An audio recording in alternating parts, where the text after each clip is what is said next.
இன்றைக்கான இதனுடைய வார்த்தை ஒப்பு கொடுப்பார். யோசுவா 6ஆம் அதிகாரம் 2ஆம் வசனம் சொல்லுது, கர்த்தர் யோசுவாவை நோக்கி, இதோ எரிகோவையும் அதன் ராஜாவையும் யுத்த வீரரையும் உன் கையில் ஒப்பு கொடுத்தேன். இந்த சம்பவத்தை நாங்கள் படிக்கும் பொழுது எரிகோ மதில் தடையாக இருக்கிறது. அந்த தடையாக இருக்கிறதான எரிகோ மதிலை உடைக்கிறதுக்கு தேவனிடத்தில் விண்ணப்பிக்கும் பொழுது தேவனுடைய பதிலாக இது அமைகிறது.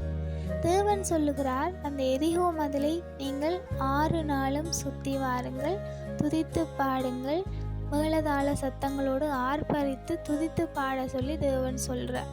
அப்படி அந்த ஜனங்கள் தேவனுடைய வார்த்தைக்கு கீழ்ப்படிந்து 6 நாள் அந்த எரிகோ மதிலை சுற்றுகிறார்கள். 7ஆம் நாள் அந்த மதில் உடைந்து விழுகிறதாக நாங்கள் வேதத்தில் காண்கிறோம்.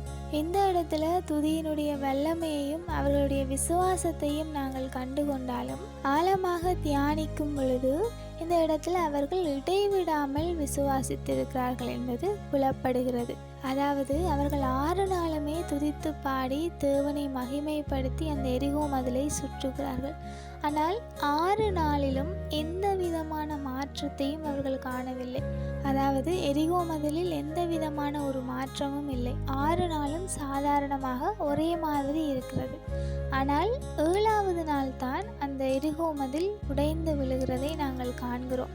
மாற்றம் இல்லாத போதும் அவர்கள் தேவனை துதித்து பாடுவதை நிறுத்தவில்லை. 7ஆவது நாள் அந்த எரிகோ மதில் உடைந்து விழுகிறது. இதே போல எங்களுடைய வாழ்க்கையிலும் நாங்கள் தேவனை துதித்து பாடி ஜெபித்திருப்போம். ஆனாலும் எந்த விதமான மாற்றமும் இல்லை என்று நினைக்கலாம். ஆனால் தேவன் எப்படி 7ஆம் நாளில் ஒரு பெரிதான அற்புதத்தை செய்தாரோ அதே போல எங்களுடைய வாழ்க்கையிலும் பெரிதான அற்புதங்களை செய்வார். நாங்கள் இடைவிடாமல் விசுவாசித்து ஜெபம் பண்ணி கொண்டிருக்கும் பொழுது அது ஒரு காலமும் வீணாய் போகாது. Have a hopeful day.